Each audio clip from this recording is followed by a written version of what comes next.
Good morning, everybody. What a colorful crowd. Beautiful. I come today to offer you a reflection from the perspective of a pastor whose lifelong ministry has taken him to work on both sides of the U.S.-Mexico border, and 35 years as a bishop along that border. I'm now retired, but I'm not unemployed. I also bring the wisdom of a church who has a long-standing tradition of protecting and defending immigrants, refugees, and asylum seekers. I commend you all for the advocacy that you do. The common ground of immigrants and refugees that brings you together is sacred ground. And what you do is truly God's work on earth. And I have seen this past couple of days, African Americans advocating for Guatemalans, Filipinos concerned about the Palestinians, Panamanians concerned about the Somali, American Christian churches advocating for Muslims coming from the Middle East, and Fijians advocating for Mexicans. Thank you very much. Because of this, I can truly say, all of us advocating for one another, that the kingdom of God has to be at hand.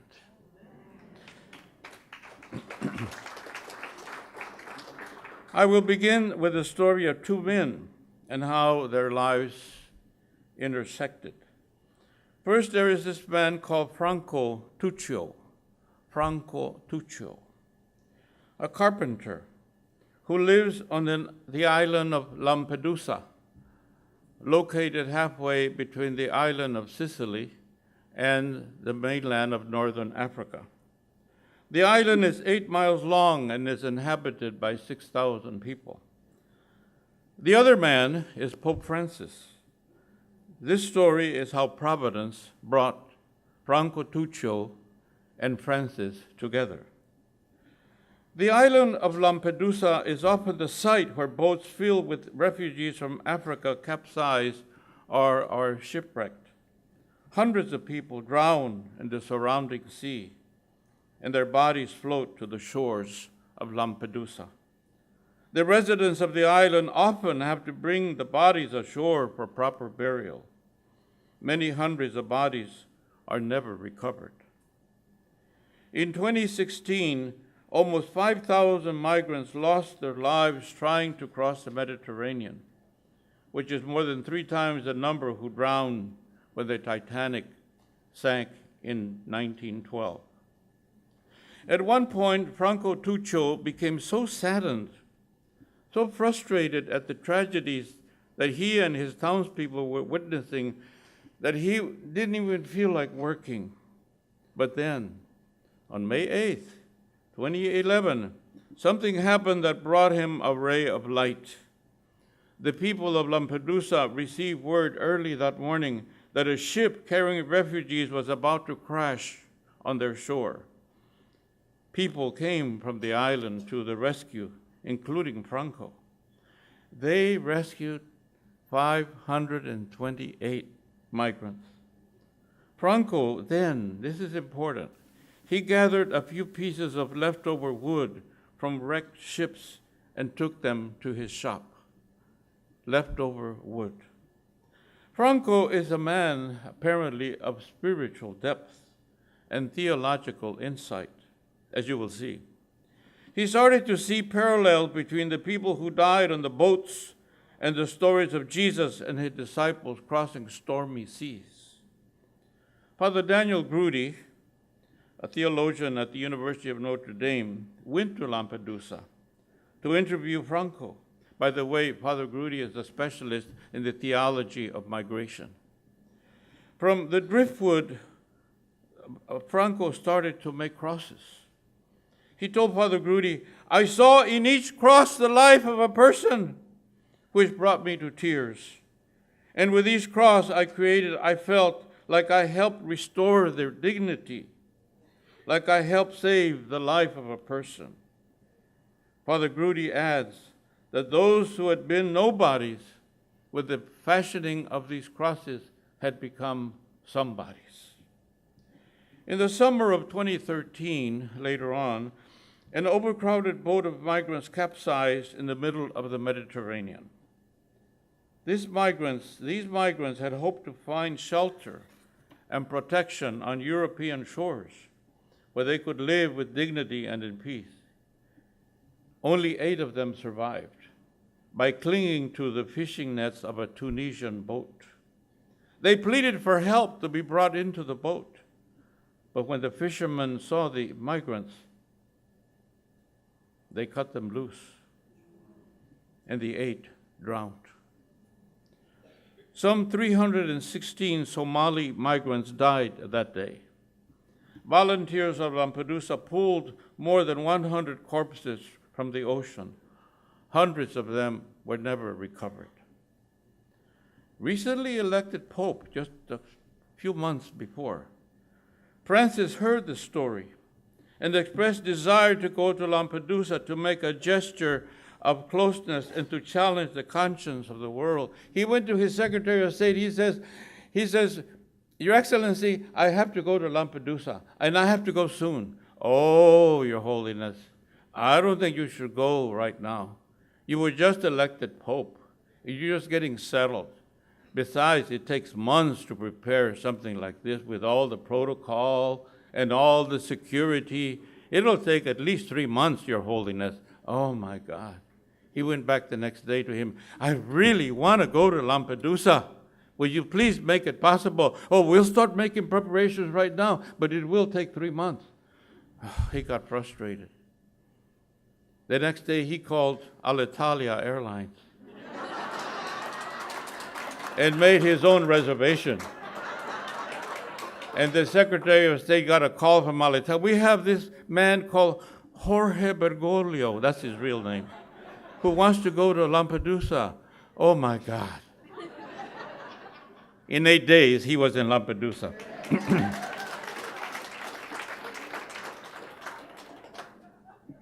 The highlight of his trip was to celebrate the Eucharist.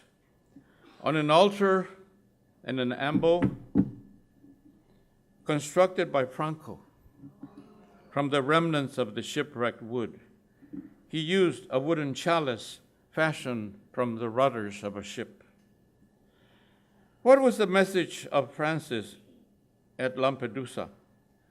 This is what he said. He was mad. Oh, he was mad. I mean, he was so emotional and so sad because these ships that come from Africa are so overcrowded. And it's the traffickers that get money and just load as many people as they can. And no wonder they capsize. And they're not cruise ships. Oh, no. Some of them are rubber rafts and ships that really shouldn't even go out into the sea. But the people are so desperate that they're willing to risk their lives. No telling what they're fleeing from, the violence, the poverty, the desire to live a better life. And they're willing to risk their lives. They know more than likely they're going to drown, but they still go. This is what, so Francis was so angry at people would cut those nets so that 8 people would drown. Angry that traffickers would load the boat so filled that they would fall into the water. He said, the culture of comfort, which makes us think only of ourselves, makes us insensitive to the cries of other people. An empty illusion which results in indifference to others. Indeed, it even leads to the globalization of indifference. Has any of us wept for these persons who were on the refugee boat? For the young mothers carrying their babies? For these men who are looking for a means of supporting their families? We are a society which has forgotten how to weep, how to experience compassion, which means suffering with. The globalization of indifference has taken us from the ability to weep, unquote. There are many other areas in the world where people are forced to move because of persecution, poverty, violence, climate change, as we've heard, and face perilous journeys and where many encounter death. Besides the Mediterranean, there's another place I'd like to talk to you about, and that's the desert of along the U.S.-Mexico border, where I live. For several years, another celebration of the Eucharist has been taking place on the border, called Anapra, New Mexico, on the outskirts of Ciudad Juarez, Mexico, and El Paso, Texas, where the Columban Fathers and their associates work with the poor on the Mexican side. But we would say at Mass, there used to be a fence. If you could see across, now it's not really a wall, it's just a more fortified fence. You can't see now across. But when we had the Mass there, you could see, we would put two altars together. And then we would celebrate a Mass. And there would be people on the Mexican side and people on the American side. And we were united. We may have been politically divided, but we were one in spirit, one in love, one in faith, one in hope. It was a beautiful Mass that we had. Now it's more difficult because we can't see each other, because there's a steel fence now that you can't see. This Mass, like the one at Lampedusa, is held to raise awareness to the dangerous drama of crossing the border, and to pray for those thousands who have died over the years and continue to die each year. The Mass is concelebrated with bishops and priests saying Mass on either side, with altars abutting each other against the border fence. When I have presided and preached at this Mass, I have asked forgiveness to the people on the other side for the unfair laws that we have and for sometimes inhumane treatment of immigrants, refugees, and asylum seekers. Years ago, I was a member for 4 years of the USERF, United States Commission for International Religious Freedom. I was appointed by Congress, and I had the privilege of coming to Washington several times. And then Congress asked this commission to do a study of expedited removal of asylum seekers. And it was a huge study, a very thorough study. We hired experts to help us, statisticians and immigration lawyers and other people. We went to all the major ports of entry in the United States where we witnessed the incoming asylum seekers. My dear friends, what I discovered was a scandal. First of all, these are refugees. These are asylum seekers. They're not criminals coming across the border. They are housed like criminals. These people leaving persecution, fleeing persecution. And they're coming here to seek asylum, and we jail them like common criminals in inhumane conditions, with terrible food and inappropriate sanitation facilities. This is how we treat, in some places, asylum seekers. This is not worthy of this nation of immigrants. Anyway, we presented the report to Congress, and I don't know if very much has happened as a consequence. Since 1994, approximately 7,000 people have died along our border. In 2016, there were 399 border deaths, just recently.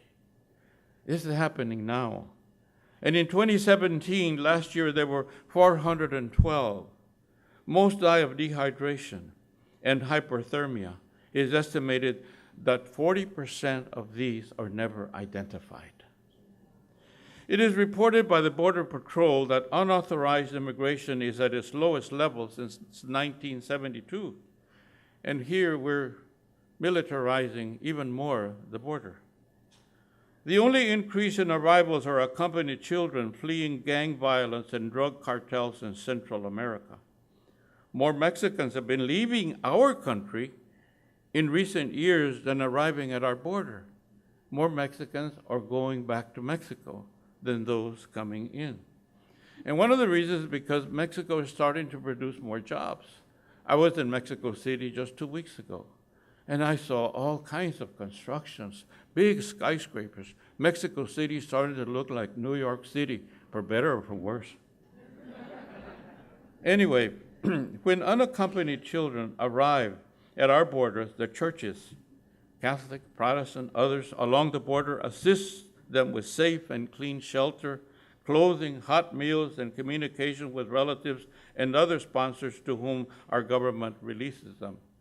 They came to our cathedral a couple of years ago. We call it Project Oak Tree because of Abraham and Sarah. It was under an oak tree that they offered hospitality.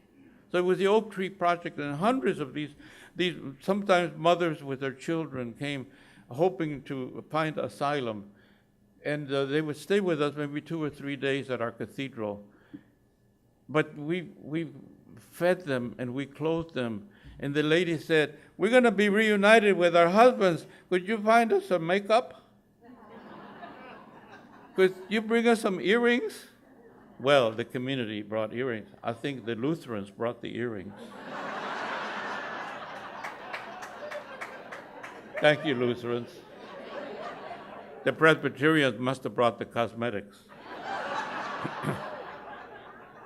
Anyway, it was a beautiful thing, and it continues. Not as strong as it was before, but it does continue. All along both sides of the border, the churches are directly involved in assisting migrants in every way they can. There are places such as the Kino Project in Nogales, Mexico, and the Columban Center for Migrants in El Paso, Texas, where they receive meals and are sheltered and helped. Annunciation House in El Paso has been a place of refuge or sanctuary for over 30 years. Dioceses in the U.S. offer legal immigration services, and churches offer citizenship and English language classes. All along the railroad tracks from southern Mexico to the northern part, there is a train that's called La Bestia. It's not a passenger train, it's a freight train. And people coming from Central America load up on this Bestia. And it's the most dangerous thing they could do, because they cling to the sides of these boxcars or get on top of these tank cars, and they go to sleep, and sometimes they fall. And they die, or they lose limbs. Thanks be to God, one good thing is that the churches are organized, and there are ladies that every day they make tortas, which are Mexican sandwiches, delicious sandwiches. And bottles of water they collect, and then they just throw the food at the people going through. It is a beautiful gesture of mercy. Back to the desert. When unauthorized migrants set out to enter the U.S., they are often dropped off by smugglers 80 miles from the pickup point in the U.S. They will need 2 gallons of water each day. Remember, sometimes they come during the summer, in the terrible heat of 110 degrees plus out in the desert. They need at least 2 gallons of water a day. It will take them approximately 10 days to walk those 80 miles. This means they will need 130 pounds of water to carry. It's a miracle that some actually make a successful journey. When Pope Francis visited Ciudad Juarez, they're our neighbors, in 2016, he too said a mass along the U.S.-Mexico border on the Mexican side. In his homily, this is what he said: "The human tragedy that is forced migration is a global phenomenon. This crisis, which can be measured in numbers and statistics, we want instead to measure with names, stories, families. They are our brothers and sisters of those expelled by poverty and violence, by drug trafficking and criminal organizations. Being faced," he said, "with so many legal vacuums, they get caught up in a web that ensnares and always destroys the poorest. Not only do they suffer poverty, but they must also endure All forms of violence, injustice is radicalized in the young. They are cannon fodder, persecuted, threatened when they try to flee the spiral of violence and the hell of drugs. And what can we say about the many women whose lives have been unjustly robbed? And more recently, in fact, just a few days ago, the Pope issued a new statement.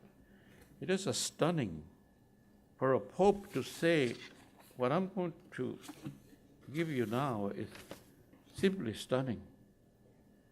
And for some, it'll be shocking, because he associates immigrants, work for immigrants, with the pro-life movement. Listen. Our defense of the innocent unborn needs to be clear, firm, passionate, he writes. Equally sacred, however, are the lives of the poor, those already born, the destitute, the abandoned, the underprivileged, the victims of human trafficking, new forms of slavery, and every form of rejection. He goes on. We often hear that the situation of migrants is a lesser issue. Some Catholics consider it a secondary issue compared to the grave bioethic issues. For a Christian, the only proper attitude is to stand in the shoes of those brothers and sisters of ours who risk their lives to offer a future for their children. Can we not realize, he goes on, that this is exactly what Jesus demanded of us when he tells us that in welcoming the stranger, we welcome him. He quotes Exodus 22, when a stranger resides with you in your land, you shall not oppress him. You shall love him as yourself, for you were strangers in the land of Egypt. The Pope. There are some who criticize church people, such as ourselves, who speak out on social justice issues, resorting to the principle of the separation of church and state. Says, you guys shouldn't be talking this way. You're getting involved in politics. The church shouldn't be in politics because of the separation of church and state. Well, let me tell you. In point of fact, the First Amendment guarantees the free exercise and free speech of religious institutions in public life. You are free to speak.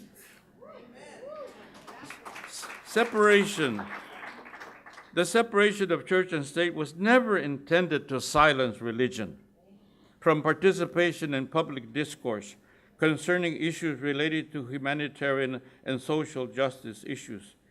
We have spoken, we are now speaking, and we will continue to speak.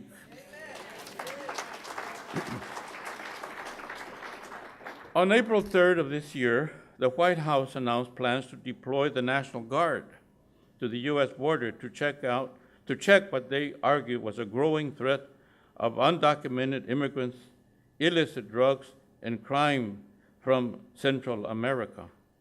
These plans came in the wake of President Trump's expressed concern about a so-called caravan of migrants from Honduras who were making their way through Mexico, and his claim that the U.S. was saddled with weak immigration laws. The impression that he gave to people was, we are being invaded. On April 6th, the border bishops of the United States and Mexico, in a joint statement, expressed deep concern regarding the planned deployment of the National Guard. They said, although recognizing the right of states to control their borders and the importance of the rule of law, the continued militarization of the border undermines the well-being of local communities in the region. Seeking refuge from persecution and violence in search of a peaceful life for oneself and one's family is not a crime. Our faith calls us to respond with compassion to those who suffer and to live in a spirit of solidarity with all human beings. Already, even before the National Guard was called, the border has been militarized. We see Border Patrol cars and vehicles every which way, running this way and that all along the border, like you see the yellow cabs in Manhattan. They were all over the place. When we go from Las Cruces, which is the center of the lower part of New Mexico.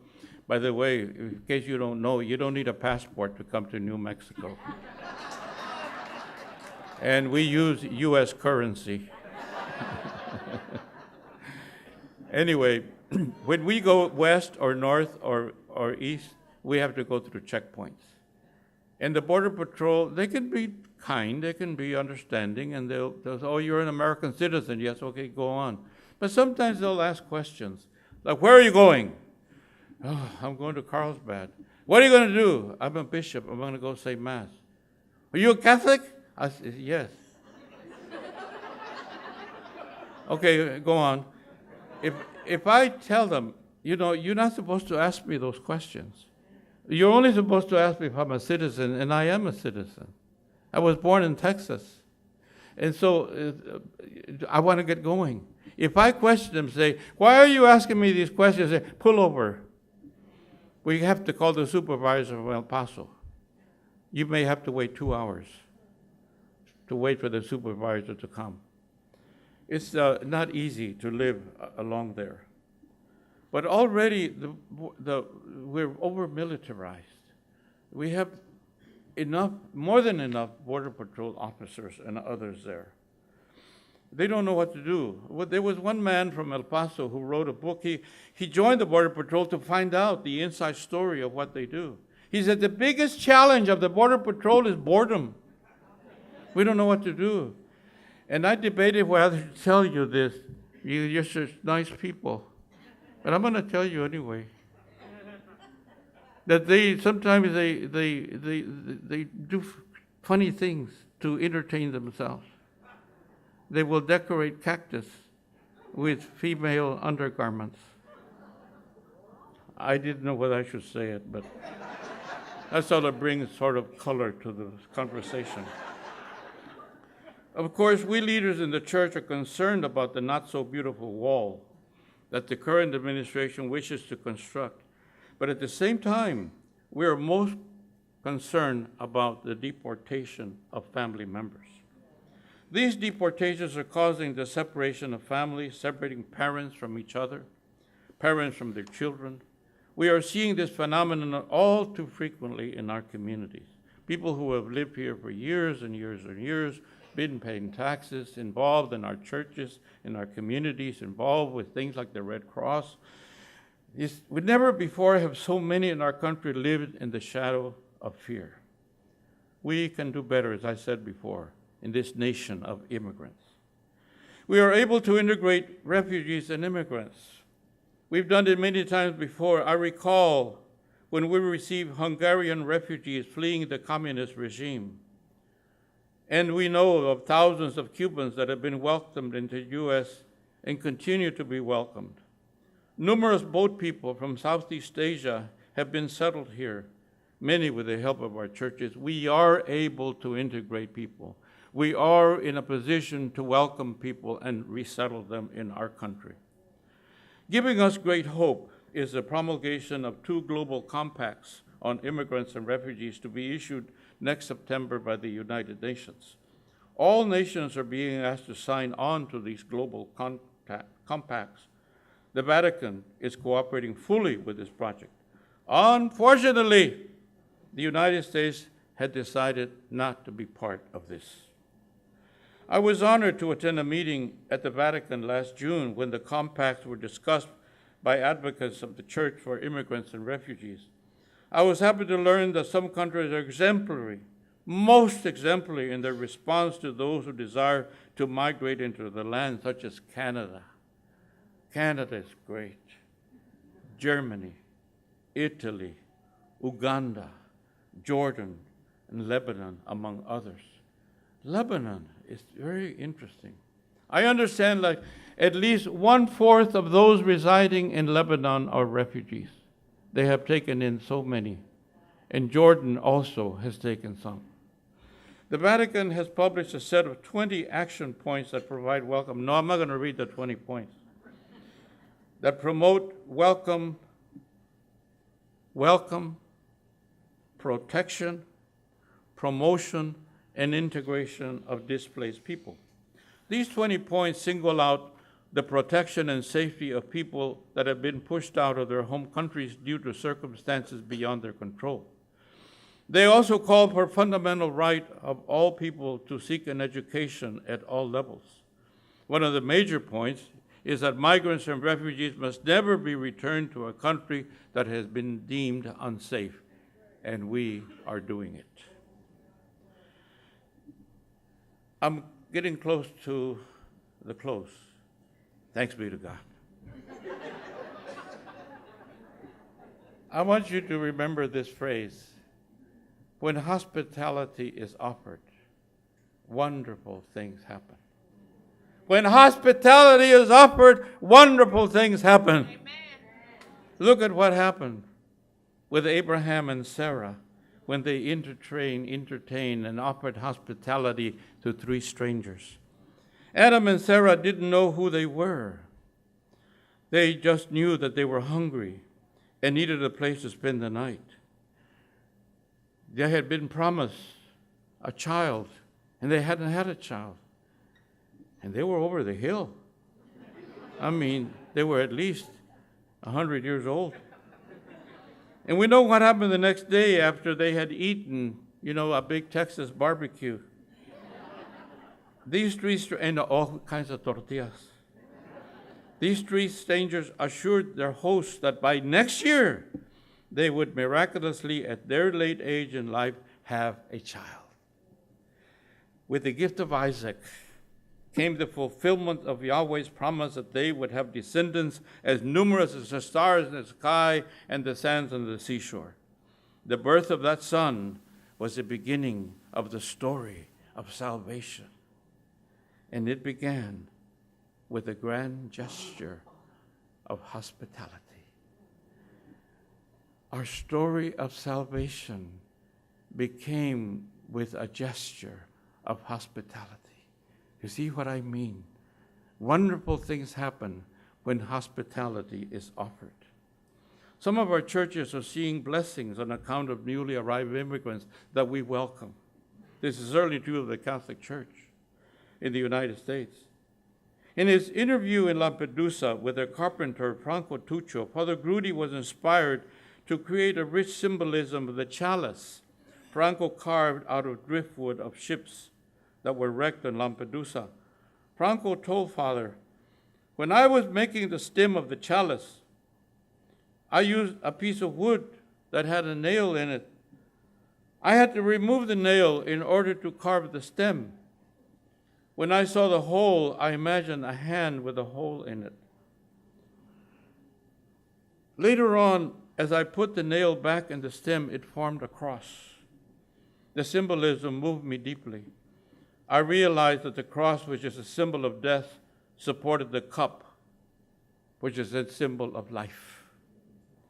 Father Grudi writes that when we celebrate the Paschal mystery in the Eucharist, the cup proclaims both the crucified Lord and the salvation offered by the risen Lord.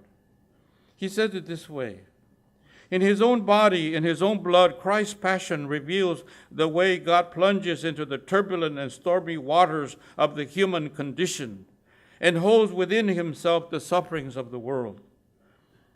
Through the resurrection, he disclosed that this suffering will not sink us in a final way, and that fear and death will not drown all who hope in him.